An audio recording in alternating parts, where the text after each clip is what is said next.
Quiltoni, and today we're going to make a D20 block. The D20 is my favorite die of them all, and I created a pattern so that you can express your love for this amazing die. You can get the pattern off of my website, and this video is a step-by-step tutorial to show you exactly how we're going to put this baby together. So let's get to sewing. Now you may have noticed with my block that I have already made, my D20 block, that it looks a little off. I've had people tell me that they love it like this, and other people that are like, it's not really shaded too well.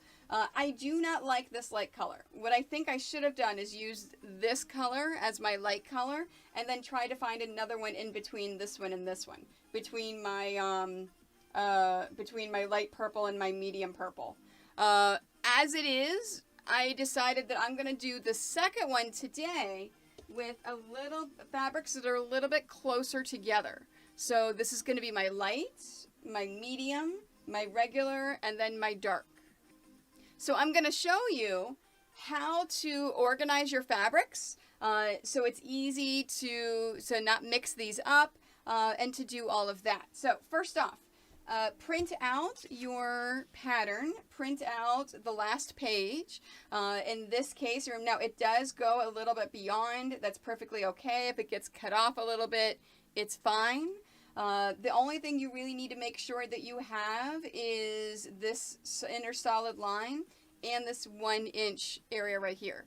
I am using some foundation paper piecing paper. If you want some, the link is down below. It is a lighter paper and it's easier to sew, but the key is making sure you set your stitch length at 1.6. In fact, I have not, so I'm going to do mine right now before I forget. And what that does is it perforates the paper enough to make it easier to take it out. I also like to print out this page. Everything else I have digitally on the side. I don't really necessarily need them, but I like this one because I like to check mark the ones I'm doing as I'm going down. Now, normally I will cross off the colors and I'll re-put the colors in, but I have light, medium, regular, dark, and then the black. Oh, and then this is the black that I decided to do for this one. So I could use a lighter background, but I'm like, you know what? I want to stick with the black theme. Let's do that. All right, so the first thing you want to do, like I said, print out your pattern and get this together and pick your fabric colors. Then what we're going to do is we're going to cut all of our pieces of paper out. Now, when you cut your pieces of paper out, oh, I skipped a step. I'm sorry. I can't believe I skipped a step. You want to measure this 1 inch. So make sure you measure this first. Make sure that that is, in fact, 1 inch. If it's not, there's something with your printer. Make sure that you check your print settings, and then you've got that at 1 inch. Now, if you want to resize this block to different sizes, you can by printing it at a different percent. So let's say if you want to make this 50% smaller. So if you want to make this a lot smaller, instead of a 6-inch block, you want to make this a 3-inch block. You want to print it at a 50%, and instead of a 1 inch, it'll be a 1/2 inch. If you want a 75%, then this will show at 3/4 of an inch, and so on. If you want to double the size, then the 1 inch will be a 2-inch block. And so it's just easy math in order to do the percentages. If you need help resizing your block, if you're not sure what percentage you want it at, just shoot me a message. I'll be happy to do the math for you. All right, so now let's cut out our papers. Now, whenever we're cutting out our paper, we want to cut it out so we're not cutting along that dotted line. We want to cut just outside that dotted line, because that dotted line is our trim line later on. So we definitely do not want, there we are, that to interfere. Now, after I cut out my papers, the next step is to cut the fabric out. Now, when I'm cutting my fabric out, I'm going to organize it by piece, because each of these are the different units. So each unit is going to have their own fabrics. So I'm actually going to lay all of my units out at the top. Oops, this one can get cut a little bit better. So I'm going to lay them all out in order. And as I'm cutting my fabrics, I'm going to take those pieces and I'm going to lay them on top of the units. So let me show you what I mean. So, and this is going to be off camera, so you're not going to be able to see it. But up top here, where you can't see, I'm actually going to be doing this. I have my A, I have my B, C, D, E, and F. So I'm going to lay those out so that as I'm cutting my fabrics, each of these pieces, I'm just going to lay on top of the unit that it's going to belong to. And it's an easier organization method so that we can easily find the pieces that we need in order to do that. Okay, so let's take these and move these up, out of the way. And last but not least, before we start cutting our fabrics, we want to organize these. So remember I said this is going to be my light, my medium, my regular, and my dark. Well, I'm actually going to take these and I'm going to set them off camera like this. Light, medium, regular, and dark. So I'm going to have these fabrics off to my left-hand side laid out just like that. That way it's easy for me to see, okay, let's cut my lights, let's cut my mediums, let's cut my regulars, let's cut my darks. And then whenever I'm looking for my pieces to match them up with the right units, I'm going to look over and go, oh, okay, that's the far left, that's the light. And I'm going to keep these in order until I have my block finished. I've messed this up many times. And mixed all my fabrics up in the middle of things. So it's just an easy cheating way. Well, it's not really cheating, but it's an easy way to figure things out.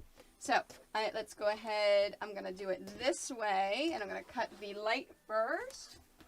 So now let's cut our fabrics. So I'm going to speed up the camera. We're going to go super fast while I cut through all my fabrics, because I assume that you know how to cut fabric if you're doing a foundation paper piece pattern.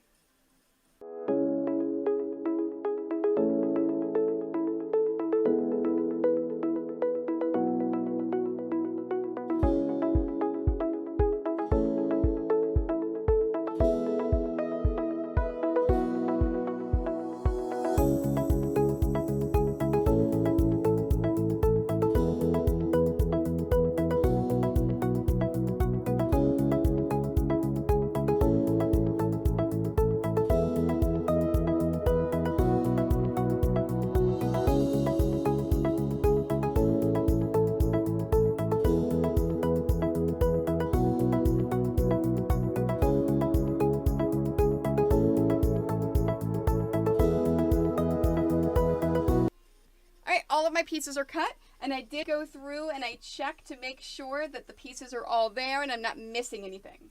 So now let's assemble all of the pieces 1 and 2 for each of the units. So in the case of A, we want to take A number 1, which is the regular. So I'm looking over here, and it's this one here, the 2" by 4", and it's going to go right there. And what we want to do is put this together, the wrong side to the wrong side. So this is the right side because it has all the color on it. In this case, there is no wrong side because it's a batik. Same thing with the gray, is it's a solid, so it has no wrong side. Now I do have a fabric here to show you what a right side and wrong side is. So on a regular piece of fabric, this is the right side. This is the wrong side. So you see how there's a definite change of color between them? So you want to make sure to put the wrong side against the wrong side here. With a batik, it doesn't make a difference which side you use. You just pick your favorite side and put that face down. All right, so we're going to put this over A number 1, and we're going to center this over A1. Just making sure that the entire fabric is all the way around there, and we have at least a 1/4 inch around. Then, oh, A2 is right here. We're going to find that space between A1 and A2, and I'm going to take this and I'm going to fold this over, And then I'm going to trim this. So we're going to trim that just like that. Open this back up again. And now I'm going to get my A2 fabric. Now my A2 fabric is a 2" by 2" piece. So yep, it's this one right here. So I'm going to put my A2 fabric, I'm going to line that up. Now you notice how there's about a 2" cut right here? So just go ahead and put that there. Now, whenever you put this fabric on, you don't want to completely center it. You actually want to have it moved more towards the bottom. So let me show you what I mean on the close-up. So you see how there's a little bit of fabric at the top and it's lined up directly together on the bottom? That's because that top area is over top of here. It's beyond that cut line, so it's beyond the dotted line. So we don't need to worry about it. So there's our A unit. So we're going to take this and we're going to set this aside because we're going to sew those in a minute. But I'm going to be efficient and I'm going to go through and I'm going to combine together all of the 1s and 2s from every single unit. So let's go to our B unit. So here's our B. Our B1 is right in the middle. So B1 is a 3" by 4" dark. So it's the dark one. So 4 by 3, there we go. Let me go ahead and add in. Oh, I forgot to mention how I'm adding this. So I like to add a little bit of fabric glue for that first piece to make sure that it stays in place. If you put a pin in it, sometimes it's hard whenever you're trying to figure out and line up the next one. And sometimes it just slips a little bit. So with a little bit of the water-soluble glue, we do not want permanent glue, just a little bit of water-soluble glue. It allows us to hold it in place and not have any problems at all. All right, so that's B1. Our B2 is a 1" by 2". So it's this one right here. Now we're going to center this so that whenever we fold this up, it's going to completely cover B2. All right, so B2 is over here. So that would not have completely covered B2. So there we go. It's foundation paper piecing is a lot of back and forth and flipping it. There we go. In order to make sure it's lined up correctly. So here is our B2. Now, if you want to continue using that water-soluble glue instead of pins for these steps, you totally can do that. And then there is the B1 and the B2, how it looks lined up. Let's do our C. Now our C is easy because our C only has 2 pieces. So our C number 1 is the gray piece. Now again, with my gray, there is no right and wrong side. It is just the gray. So we're going to center that just like that. And then let's fold this between C1 and C2. Trim the fabric a 1/4 inch away from the fold. Open it back up again. And we know there's only 2 pieces, so we know that this one is fine. Now I'm going to fold this more to the left to make sure that this is going to cover the entire thing. Because when folded, we want to make sure that we cover this area right here. So if you're not sure if it's going to cover, then do that. Fold it and see how it's going to be after you sew it. So in the instructions, it says fold it away from C1 so that it completely covers C2. That's what I mean. To test it, making sure that it's going to fit and it's going to work. Okay, now let's go for our D's. Our D1 is the 3" by 4" medium. So that would be this one. Let's make sure, I'm going to measure it to make sure 4 by 3. Yep, that's it. All right, and here is my wrong side. Remember, with this fabric, I can show you right side and wrong side. We're going to completely center that to make sure that's good. Folding it between the D1 and the D2. Whoops, that's a little bit too much of a fold. There we go. Trimming it. Now, as you're going through these, oh wait, hold on. D2 is the dark. So it is the 2" by 3". And I'm going to line this up. Line it up over on that side, just like that. So you see how I was more concerned about covering D2 than I was about lining it straight up with the piece.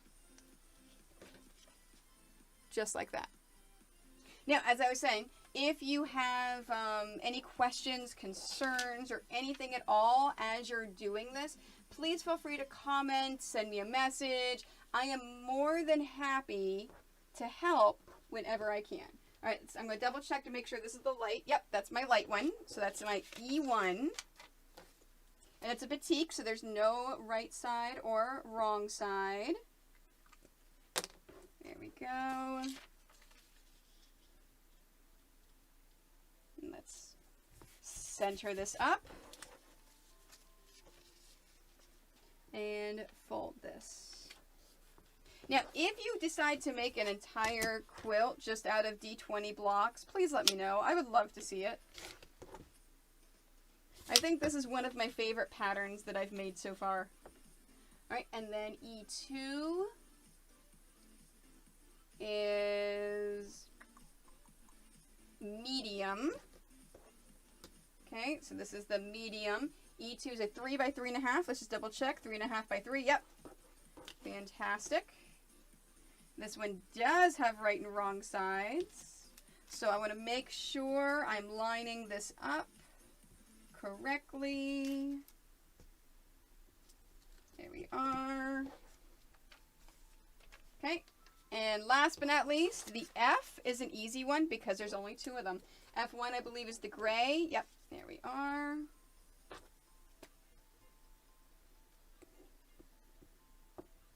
And that's it for my glue. Did I not cut this right? 4" by 3".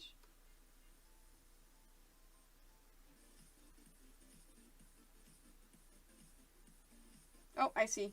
I see what I did. There we are. It goes this way. I was like, how do I lay this out in a way? It's because, look, because I've cut it so far beyond, that's fine. That is totally fine. And so it does line up. Now, with this one, with this one, if you want to cut this piece a little bit bigger for your own peace of mind, that is totally fine. You can, but the 4" by 3" fits as long as you lay it out like that. Okay, so let's add in our F2. And then we're going to move to the sewing machine, and I'm going to show you how we sew these. Here we are, opening this up.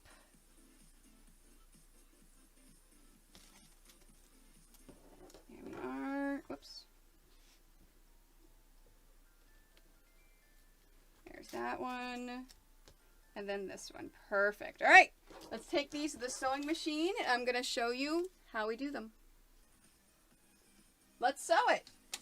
We want to sew between the A1 and the A2. Make sure, again, I'm reminding you, make sure your stitch length is at 1.6. All right, so we're going to sew this with a straight stitch with a shortened stitch length, and that helps perforate the paper. Now, whenever you sew this, you want to sew at least a 1/4 inch past. That way you really lock those stitches in. You do not need to back stitch when doing this, as long as you start and stop a little before and a little after. So let me show you again here. So we're sewing between B1 and B2. And in this case, I'm going to start about a 1/4 inch away. And then when I sew this, I'm going to go all the way to the edge. I'm going to go all the way to that dotted line and out. And that is what's going to lock those stitches in. When it comes to folding the papers back, I will show you how to do those when we get to it. So let me show you one more. So I'm going to, let me start in this one. This is a little bit easier to start with. There we are. And then I'm going to sew all the way down and out. Just like that. So I'm going to finish sewing the remaining 3, and then we'll come back and I'll show you how we're going to iron them.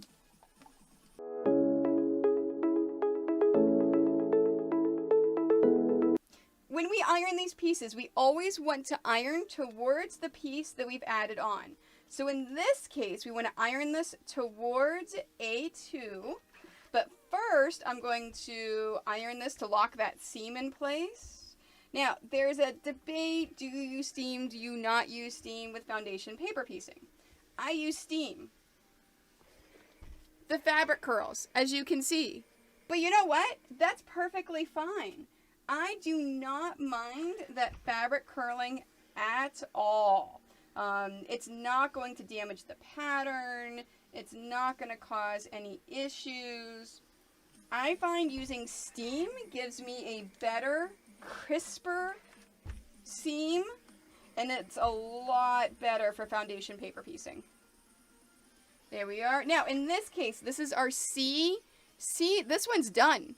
Our C unit is finished. So I'm going to take this and I'm going to set that aside because we do not need to add any more pieces to that. And then here's our D units. Now you notice how I have a little bit of fabric showing over here for this D unit. That's perfectly fine because I still have to add D3. So that's going to take care of that little bit right there. And if I look closely, yeah, that little bit is beyond the dots. So I don't have to worry about that. All right, let's take a look at the E.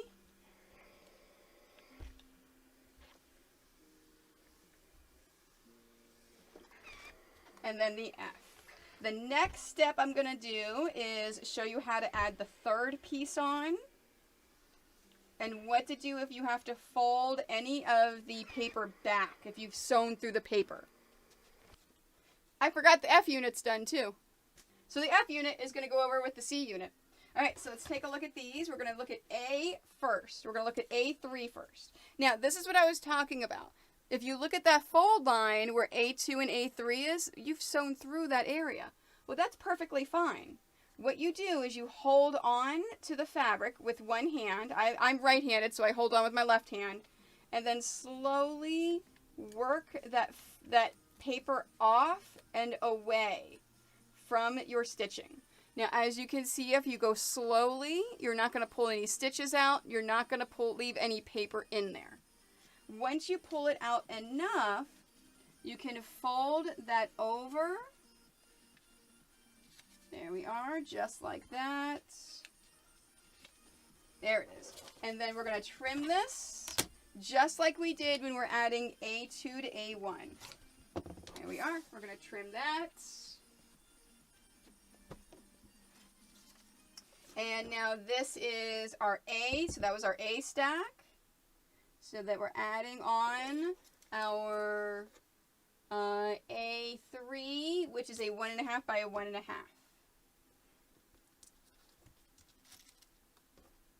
There we are. And it looks just like that. And as you can see, there's my A3 that it's centered over. So A is done. Same thing here. So B2 with B3. I have that little bit I've sewn through right there. So I'm going to hold this with my left hand and hold the thread too. Like as I'm pulling, I'm holding this thread to make sure the thread doesn't come undone as I pull back. And then once that's done far enough, you can fold it over, trim it, and add on B3. And B3 is the 1.5 by 2 inch piece over here.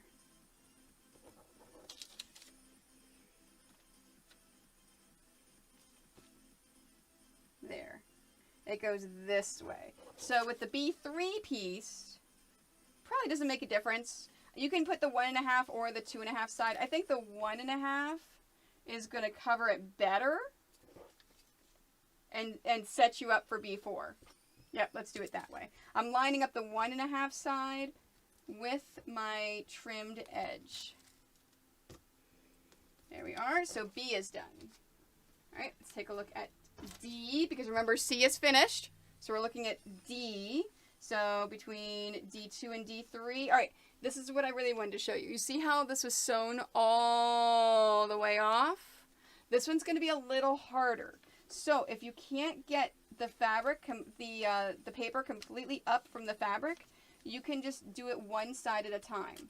So you can actually pull back the one side just like this, and then come back and pull back the other side. See how much easier that was pulling back the other side? It's perfectly okay if it's separated. And then whenever you fold this, I fold one side and then I fold the other to match it. Just like that. And then let's trim this up. And this is going to be D3, and D3 is our blue. We went there. There we go.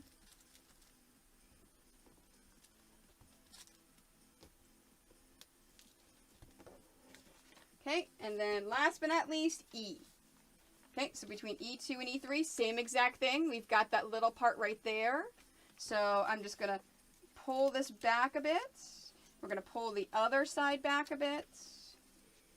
And then we can fold this. And then I'm going to take this and fold that. So it's okay if you tear the paper. In fact, I have an upcoming pattern where the pieces are so tiny. Let's see, E3 is my regular blue. The pieces are so tiny that I actually kept damaging my paper in my test run, and I had to go back and add tape. It's okay. You don't have to start all over again. If you rip your paper enough where you have to keep going over and over with it, just add some tape. It's fine. It's perfectly fine. All right, so I'm going to go to the sewing machine. We're going to sew between A2 and A3, B2, B3, D2, D3, E2, E3. I'm going to come back, iron them. So I'm going to speed up through all this, come back, iron them, and then we'll get some more pieces added on.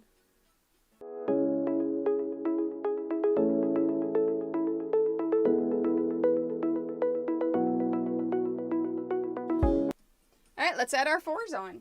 All right, same thing in this case. So we have our A4, so I'm going to hold on to this one, and I'm going to pull back on the paper from the stitching that I just did, and then we're going to fold this entire thing across.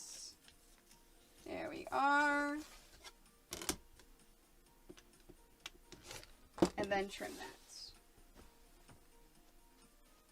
Alright, so here's our A4, and this is the last one for this one.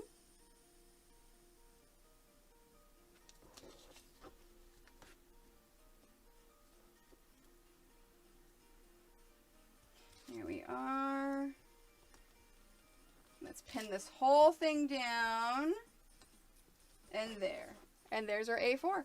Alright, so I'm going to go ahead and add the 4s on to B, D, and E. I'm going to sew them, and then iron them, and then come back and show you what they look like before we add on the 5s.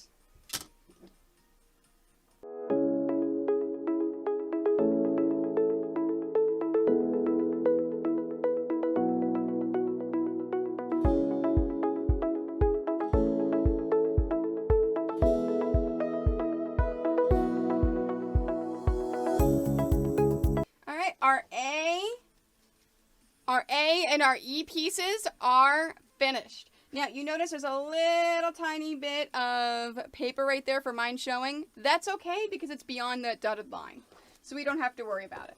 So our A and our E, we're going to set over on the side, and we only have one more to go for the B5 and the D5. So at this point, let's go ahead and sew the B5 and D5 blocks on. We're going to iron them, and then I'm going to come back and show you the next step, which is trimming up our units.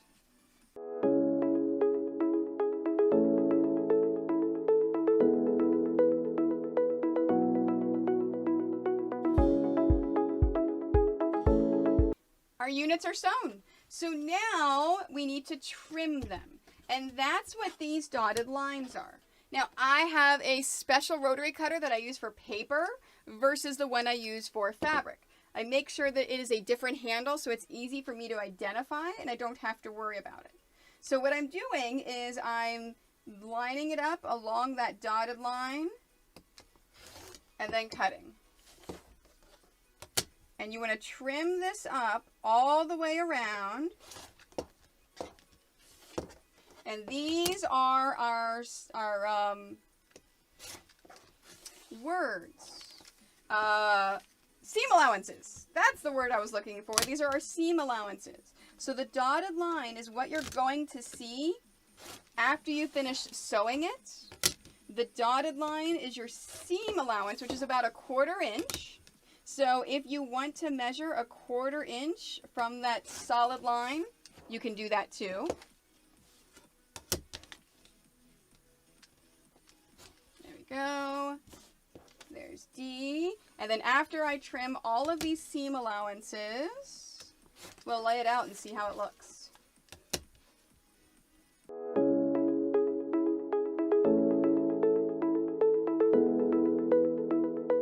Okay, let's see how this looks. So I'm looking at my things. C goes here. B4 is at the top. B goes there.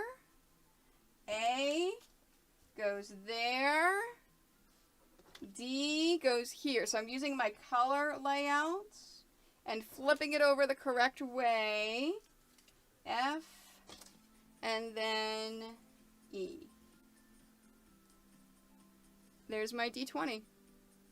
All right, let's sew these together. All right, so so I want to sew, I'm trying to think the orders I want to sew this in.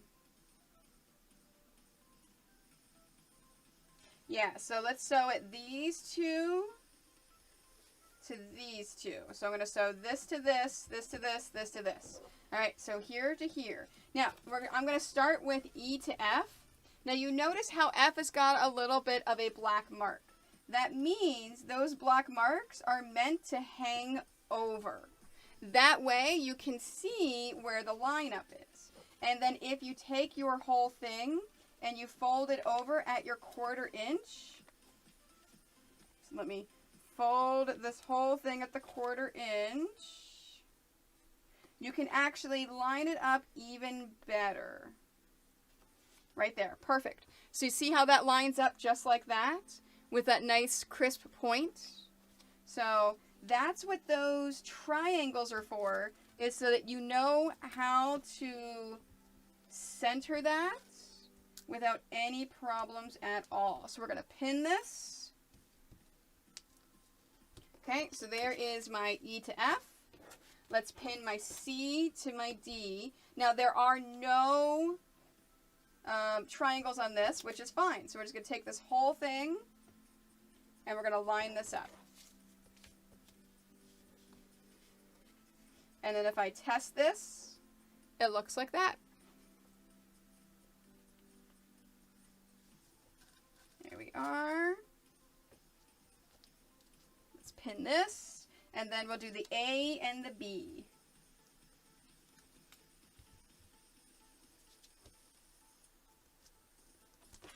There we are. And then the A and the B. Oh, the B is the one that has the triangles, the black triangles on the side. So the B is going to be the one to flip up over the A. And just take those two triangles and line those up. Just like that for the overhang. And if you fold it back, you can see your seams.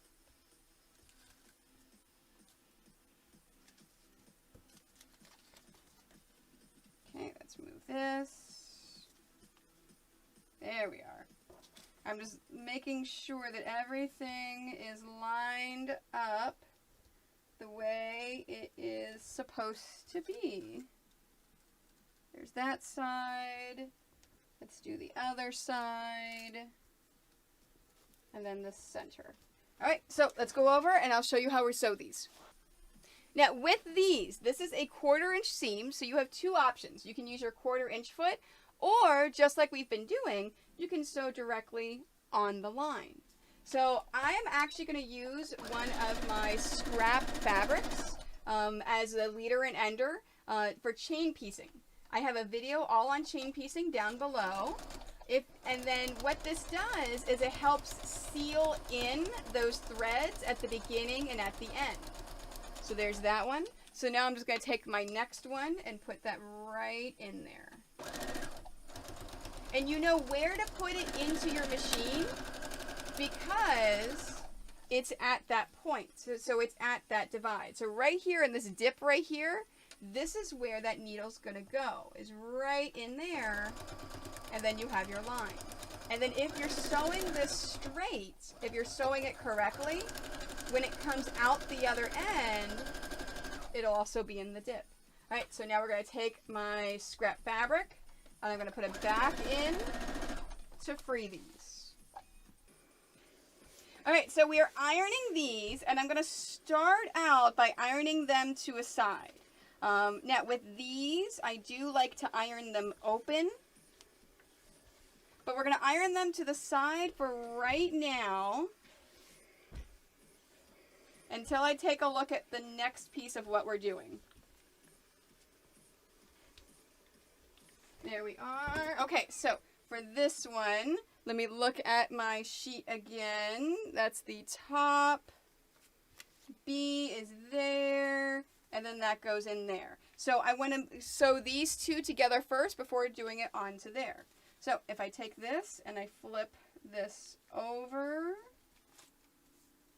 okay, I've got those. Okay, I think what I'm going to do,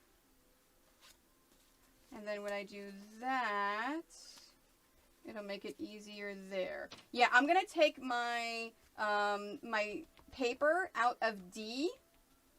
So then that way it's easier for me to take this block here and flip it over.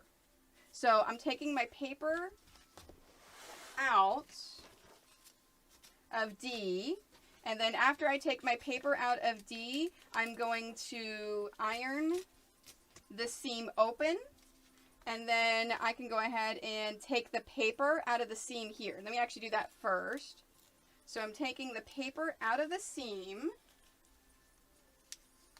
and then ironing it open. And I'll do the same thing for here. I'm just taking the paper out of the seam. It's just a lot easier, I've discovered, if you take the paper out of the seam before you actually do your final ironing.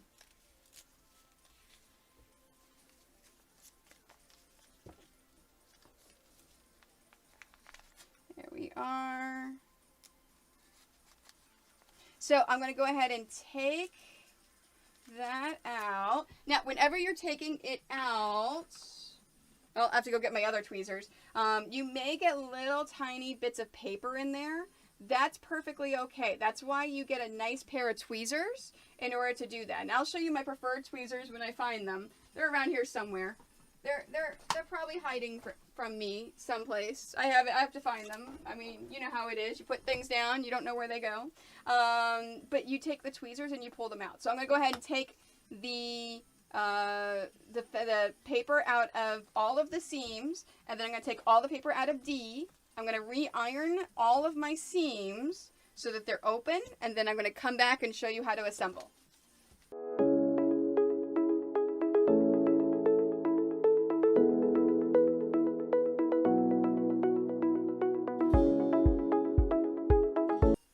Alright, so I found my tweezers. So let me show you this right here. So this is what I mean by getting little pieces of paper in there. So this is why you get a good pair of tweezers, because you can easily get in there and pull that paper right on out and not have any issues at all. So these are my favorite ones that I like. They are Famore 507s. That's because they have an angled edge and they're super sharp. So it's super easy to get in there and get those pieces out. So like here's another one right here.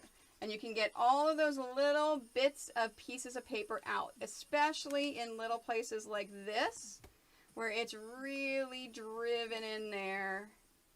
And you really got to get in there. As you see, it just comes right on out of there.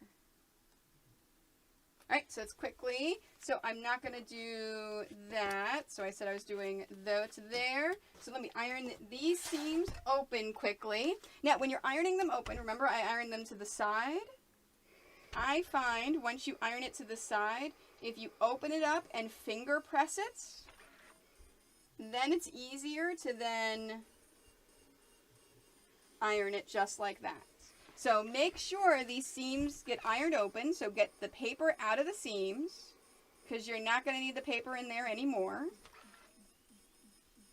And then get that out of there.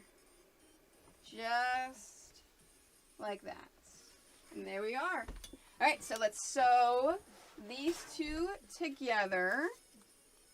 All right, I said I was going to sew it just like this. So we're taking this whole thing and flipping it over. Now, in this case, you want this to line up to here. So you see these two lines just like that. So this one's an easier one to line up because you're literally going to take this line and flip it over. And you can even see your sewn line right there. So you see my sewn line, it's going to line up with the one underneath. Just like that. Now, these seams are going the same direction. If you want to re-iron the seam, well, we can't because it's in there. It's fine. These seams are in the same direction. This is fine. We don't worry about it.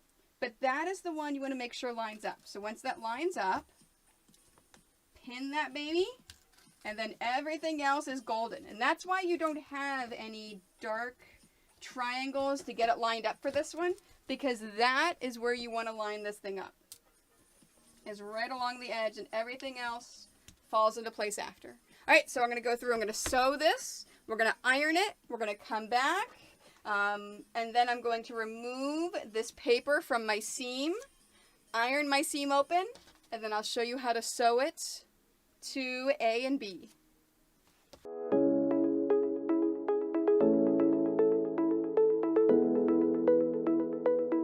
Last but not least, let's get our AB and get that sewn onto here. Now, it doesn't make a difference. I'm not going to remove paper from either one. It's not going to make it any easier. Now, in this case, it is a perfectly just line up just like that. And I'm going to look at my seams to see where my seams should line up. You know what? Let's open this up. Oh, it looks like they're in there. Okay, so it looks like this seam here and this seam here need to line up perfectly. So let's do that. So let's flip this over. Let's perfectly line up this seam right there. And then let's line up this seam right there. And then everything else follows suit. So we'll put a pin in over there. We'll put a pin in over here. There we go. And then one in the middle to hold that in place. All right, so let's go to the sewing machine. I'm going to sew this line right here. We'll come back. I'll take the paper out of my seams. We'll iron the seam open, and then we'll take a look at the pattern and see how it looks.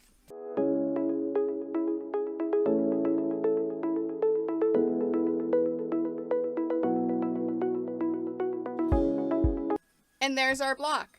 So I still have to take the paper out. I showed you how to take the paper out though, so you can take the paper out as you are. You also have to square this up to 6.5 inches. But I wanted to show you the difference between these. So you see how with the purple one, it's more obvious with the different fabric choices. With this one, it blends in together, so it's a lot better shading. I think it's cooler as a D20. At this point, you're finishing options. You can leave it just like this, or you can add your numbers in there. I find it's a little bit too small of an area for applique letter numbers. However, you can embroider some numbers on there. You can cross stitch some numbers on there. You can hand embroider some numbers on there. Or you could use stickers. Why not stickers? Oh, you know what you could do? You could add bling. Bling numbers. bling numbers on your D20. So, of course, this one right here is going to be number 20 because, you know, we're going to get a nat 20 on this. And that's our D20 block. And that's the D20 block. I really like the way that this one turned out versus my original one. Like, the blues just... I think I'm going to have to put some numbers on here. Someone on the YouTube Live suggested paint pens or fabric pens. Just write the numbers in there. You don't have to do anything hard. Finish it off with paint with actual fabric pens. Hopefully, this video helps you make a D20 block. If not, I'm sorry. Thank you so much for watching. Don't forget to like this video, follow my YouTube as well as Instagram, Twitter, Twitch, where I stream live, as well as YouTube. My schedule's on all my other social medias. Instagram, TikTok for my foster dogs, all my Quite Nerdy Quilters Facebook group. I've got a Pinterest, but I don't really do anything with it. Just all the social medias. Just look me up. I'm Quiltoni on everything, except for Instagram. It's Quiltoni Quilts. But all the links are down below. And thank you. Thank you so much for spending time with me.